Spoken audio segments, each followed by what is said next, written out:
2 Raja-Raja 1. Nabi Elia memberitahukan kematian Ahazia.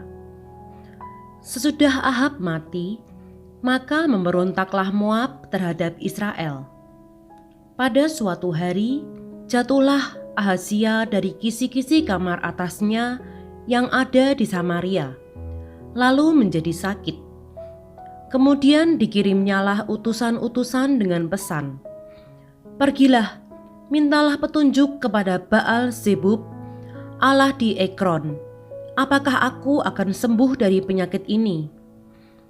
Tetapi berfirmanlah malaikat Tuhan kepada Elia, orang Tisbe itu, "Bangunlah, berangkatlah menemui utusan-utusan Raja Samaria dan katakan kepada mereka, apakah tidak ada Allah di Israel, sehingga kamu ini pergi untuk meminta petunjuk kepada Baal Zebub, Allah di Ekron? Sebab itu beginilah firman Tuhan, engkau tidak akan bangun lagi dari tempat tidur di mana engkau berbaring, sebab engkau pasti akan mati." Lalu pergilah Elia.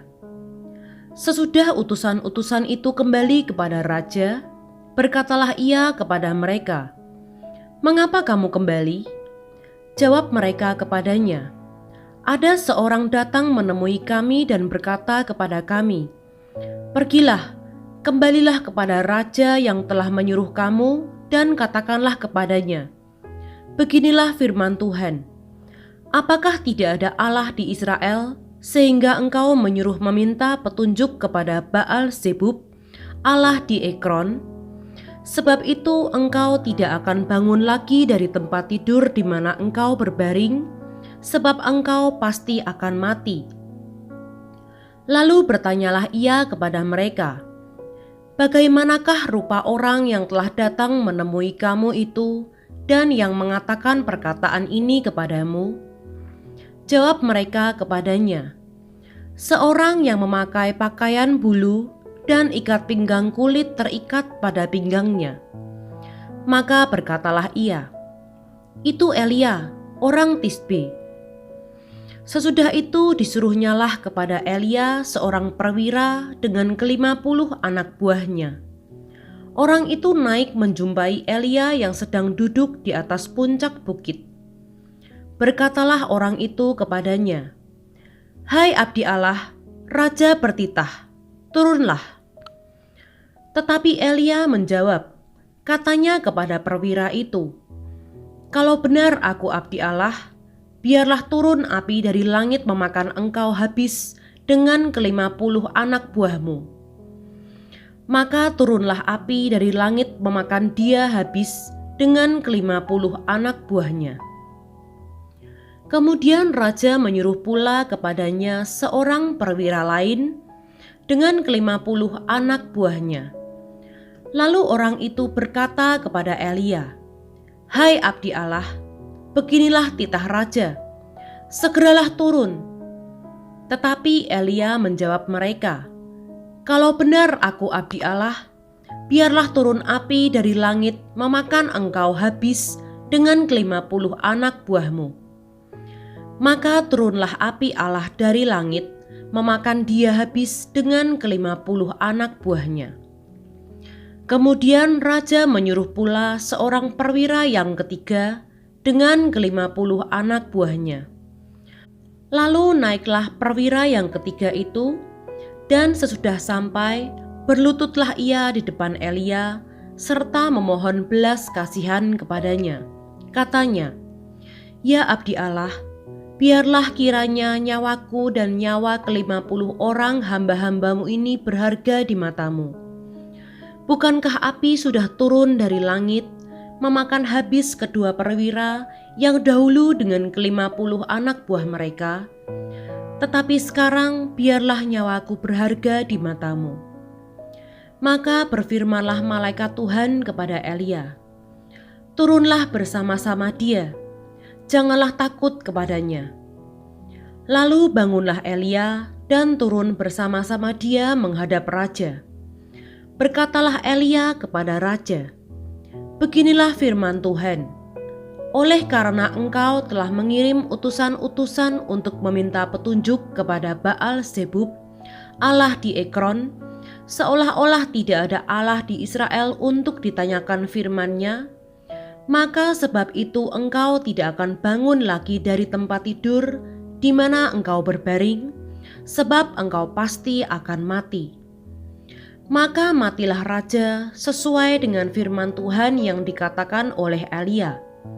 Maka Yoram menjadi raja menggantikan dia dalam tahun kedua zaman Yoram bin Yosafat, raja Yehuda, sebab Ahazia tidak mempunyai anak laki-laki.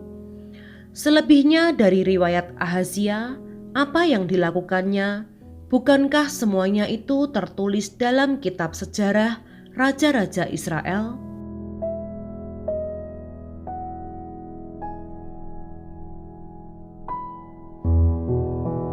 Dua Raja-Raja 2. Elia naik ke sorga. Menjelang saatnya Tuhan hendak menaikkan Elia ke sorga dalam angin badai, Elia dan Elisa sedang berjalan dari Gilgal. Berkatalah Elia kepada Elisa, "Baiklah tinggal di sini, sebab Tuhan menyuruh aku ke Betel." Tetapi Elisa menjawab, "Demi Tuhan yang hidup, dan demi hidupmu sendiri, sesungguhnya aku tidak akan meninggalkan engkau." Lalu pergilah mereka ke Betel. Pada waktu itu keluarlah rombongan nabi yang ada di Betel mendapatkan Elisa, lalu berkatalah mereka kepadanya, "Sudahkah engkau tahu bahwa pada hari ini tuanmu akan diambil daripadamu oleh Tuhan terangkat ke sorga?" Jawabnya, "Aku juga tahu, diamlah." Berkatalah Elia kepadanya, "Hai Elisa, baiklah tinggal di sini, sebab Tuhan menyuruh aku ke Yeriko." Tetapi jawabnya, "Demi Tuhan yang hidup, dan demi hidupmu sendiri, sesungguhnya aku tidak akan meninggalkan engkau." Lalu sampailah mereka di Yeriko. Pada waktu itu, mendekatlah rombongan nabi yang ada di Yeriko kepada Elisa, serta berkata kepadanya, "Sudahkah engkau tahu bahwa pada hari ini tuanmu akan diambil daripadamu oleh Tuhan terangkat ke sorga?" Jawabnya, "Aku juga tahu, diamlah." Berkatalah Elia kepadanya, "Baiklah tinggal di sini, sebab Tuhan menyuruh aku ke sungai Yordan." Jawabnya, "Demi Tuhan yang hidup, dan demi hidupmu sendiri, sesungguhnya aku tidak akan meninggalkan engkau." Lalu berjalanlah keduanya. 50 orang dari rombongan nabi itu ikut berjalan, tetapi mereka berdiri memandang dari jauh ketika keduanya berdiri di tepi sungai Yordan. Lalu Elia mengambil jubahnya, digulungnya, dipukulkannya ke atas air itu. Maka terbagilah air itu ke sebelah sini dan ke sebelah sana, sehingga menyeberanglah keduanya dengan berjalan di tanah yang kering. Dan sesudah mereka sampai di seberang, berkatalah Elia kepada Elisa, "Mintalah apa yang hendak kulakukan kepadamu sebelum aku terangkat daripadamu." Jawab Elisa, "Biarlah kiranya aku mendapat 2 bagian dari rohmu." Berkatalah Elia, "Yang kau minta itu adalah sukar. Tetapi jika engkau dapat melihat aku terangkat daripadamu, akan terjadilah kepadamu seperti yang demikian. Dan jika tidak, tidak akan terjadi." Sedang mereka berjalan terus sambil berkata-kata, tiba-tiba datanglah kereta berapi dengan kuda berapi memisahkan keduanya. Lalu naiklah Elia ke surga dalam angin badai. Ketika Elisa melihat itu, maka berteriaklah ia, "Bapakku, Bapakku, kereta Israel dan orang-orangnya yang berkuda." Kemudian tidak dilihatnya lagi, lalu direnggutkannya pakaiannya dan dikoyakkannya menjadi 2 koyakan. Sesudah itu dipungutnya jubah Elia yang telah terjatuh, lalu ia berjalan hendak pulang dan berdiri di tepi sungai Yordan. Ia mengambil jubah Elia yang telah terjatuh itu, dipukulkannya ke atas air itu sambil berseru, "Di manakah Tuhan Allah Elia?" Ia memukul air itu, lalu terbagi ke sebelah sini dan ke sebelah sana, maka menyeberanglah Elisa. Ketika rombongan nabi yang dari Yeriko itu melihat dia dari jauh, mereka berkata, "Roh Elia telah hinggap pada Elisa." Mereka datang menemui dia, lalu sujudlah mereka kepadanya sampai ke tanah. Mereka berkata, "Coba lihat, di antara hamba-hambamu ini ada 50 orang laki-laki, orang-orang tangkas. Biarlah mereka itu pergi mencari tuanmu. Jangan-jangan ia diangkat oleh roh Tuhan dan dilemparkannya ke atas salah satu gunung atau ke dalam salah satu lembah." Elisa menjawab, "Janganlah suruh pergi."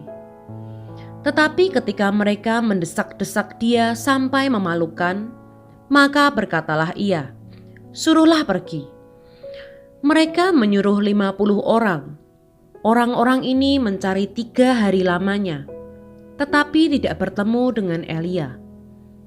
Ketika mereka kembali kepada Elisa yang masih tinggal di kota Yeriko, berkatalah ia kepada mereka, "Bukankah telah kukatakan kepadamu, jangan pergi?" Elisa menyehatkan air di Yeriko. Berkatalah penduduk kota itu kepada Elisa, "Cobalah lihat, letaknya kota ini baik, seperti tuanku lihat, tetapi airnya tidak baik. Dan di negeri ini sering ada keguguran bayi." Jawabnya, "Ambillah sebuah pinggan baru bagiku dan taruhlah garam ke dalamnya." Maka mereka membawa pinggan itu kepadanya.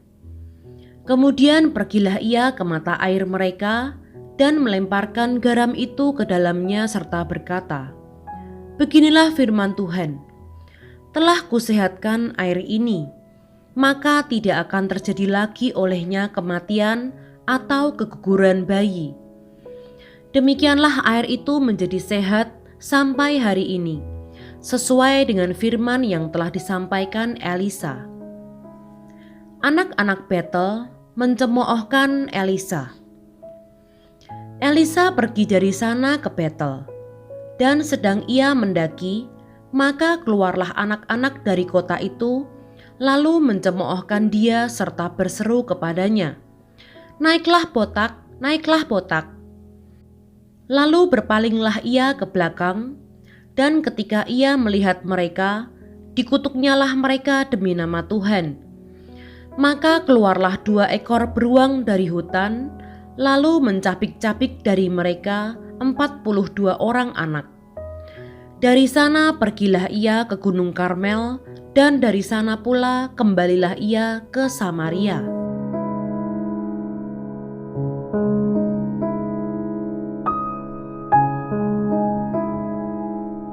Dua Raja-Raja 3. Yoram berperang melawan Moab.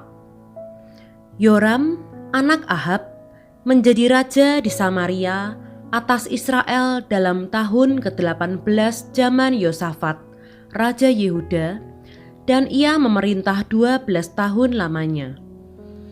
Ia melakukan apa yang jahat di mata Tuhan, tetapi bukan seperti ayahnya dan seperti ibunya. Ia menjauhkan tugu berhala Baal yang didirikan ayahnya. Namun demikian, ia masih berpaut kepada dosa Yerobeam bin Nebat yang mengakibatkan orang Israel berdosa pula. Ia tidak menjauhinya. Mesa, Raja Moab, adalah seorang peternak domba. Sebagai upeti, ia membayar kepada Raja Israel 100.000 anak domba dan bulu dari 100.000 domba jantan. Tetapi segera sesudah Ahab mati, memberontaklah Raja Moab terhadap Raja Israel. Keluarlah Raja Yoram pada waktu itu dari Samaria, lalu ia memeriksa barisan seluruh orang Israel. Selanjutnya, ia menyuruh orang kepada Yosafat, Raja Yehuda, dengan pesan, "Raja Moab telah memberontak terhadap aku. Maukah engkau bersama-sama aku berperang melawan Moab?" Jawabnya, "Aku akan maju. Kita sama-sama, aku dan engkau, rakyatku dan rakyatmu, kudaku dan kudamu." Lagi ia bertanya, "Melalui jalan manakah kita akan maju?" Jawabnya, "Melalui padang gurun Edom." Maka berjalanlah Raja Israel dan Raja Yehuda dan Raja Edom. Tetapi sesudah mereka berkeliling 7 hari perjalanan jauhnya, maka tidak terdapat air untuk tentara dan untuk hewan yang mengikuti mereka. Lalu berkatalah Raja Israel, "Wahai, Tuhan telah memanggil ketiga raja ini untuk menyerahkan mereka ke dalam tangan Moab." Tetapi bertanyalah Yosafat, "Tidak adakah di sini seorang nabi Tuhan, supaya dengan perantaraannya kita meminta petunjuk Tuhan?" Lalu salah seorang pegawai Raja Israel menjawab, katanya, "Di sini ada Elisa bin Safat yang dahulu melayani Elia." Berkatalah Yosafat, "Memang padanya ada firman Tuhan." Sesudah itu pergilah Raja Israel dan Yosafat dan Raja Edom kepada Elisa. Tetapi berkatalah Elisa kepada Raja Israel, "Apakah urusanku dengan engkau? Pergilah kepada para nabi ayahmu dan kepada para nabi ibumu." Jawab Raja Israel kepadanya, "Jangan begitu, sebab Tuhan memanggil ketiga raja ini untuk menyerahkan mereka ke dalam tangan orang Moab." Berkatalah Elisa, "Demi Tuhan semesta alam yang hidup, yang di hadapannya aku menjadi pelayan, jika tidak karena Yosafat Raja Yehuda, maka sesungguhnya aku ini tidak akan memandang dan melihat kepadamu. Maka sekarang jemputlah bagiku seorang pemetik kecapi." Pada waktu pemetik kecapi itu bermain kecapi, maka kekuasaan Tuhan meliputi dia. Kemudian berkatalah ia, "Beginilah firman Tuhan, biarlah di lembah ini dibuat parit-parit, sebab beginilah firman Tuhan, kamu tidak akan mendapat angin dan hujan, namun lembah ini akan penuh dengan air, sehingga kamu serta ternak sembelihan dan hewan pengangkut dapat minum. Dan itu pun adalah perkara ringan di mata Tuhan. Juga orang Moab akan diserahkannya ke dalam tanganmu. Kamu akan memusnahkan segala kota yang berkubu dan segala kota pilihan. Kamu akan menumbangkan segala pohon yang baik. Kamu akan menutup segala mata air, dan kamu akan merusakkan segala ladang yang baik dengan batu-batu. Keesokan harinya ketika orang mempersembahkan korban, datanglah dengan tiba-tiba air dari arah Edom, lalu penuhlah negeri itu dengan air. Ketika didengar seluruh orang Moab bahwa ketiga raja itu telah maju memerangi mereka, maka dikerahkanlah semua orang yang masih sanggup menyandang pedang, bahkan orang-orang yang lebih tua juga. Kemudian mereka ditempatkan di tepi perbatasan. Keesokan harinya pagi-pagi, ketika matahari bersinar atas permukaan air itu, tampaklah kepada orang Moab itu bahwa air di sebelah depannya merah seperti darah. Lalu berserulah mereka, "Itu darah! Tentulah raja-raja itu telah berbunuh-bunuhan, yang seorang membunuh yang lain. Maka sekarang marilah menjarah, hai orang-orang Moab." Tetapi ketika mereka sampai ke perkemahan orang Israel, maka bangkitlah orang Israel itu lalu memukul orang-orang Moab, sehingga mereka lari dari situ. Dan makin jauhlah mereka menerobos ke dalam Moab sambil menewaskan orang-orang Moab itu. Mereka meruntuhkan kota-kota dan menutupi setiap ladang yang baik dengan batu, karena setiap orang melemparkan batu ke atasnya. Mereka menutup segala mata air dan menumbangkan segala pohon yang baik, sampai hanya Kir Hareset saja yang ditinggalkan. Tetapi kota ini ditembaki oleh orang-orang pengumban dari segala penjuru. Ketika Raja Moab melihat bahwa peperangan itu terlalu berat baginya, diambilnyalah 700 orang pemegang pedang bersama-sama dia untuk menerobos ke jurusan Raja Edom, tetapi tidak berhasil. Kemudian ia mengambil anaknya yang sulung, yang akan menjadi raja menggantikan dia, lalu mempersembahkannya sebagai korban bakaran di atas pagar tembok. Tetapi kegusaran besar menimpa orang Israel, sehingga mereka berangkat meninggalkan dia dan pulang ke negeri mereka.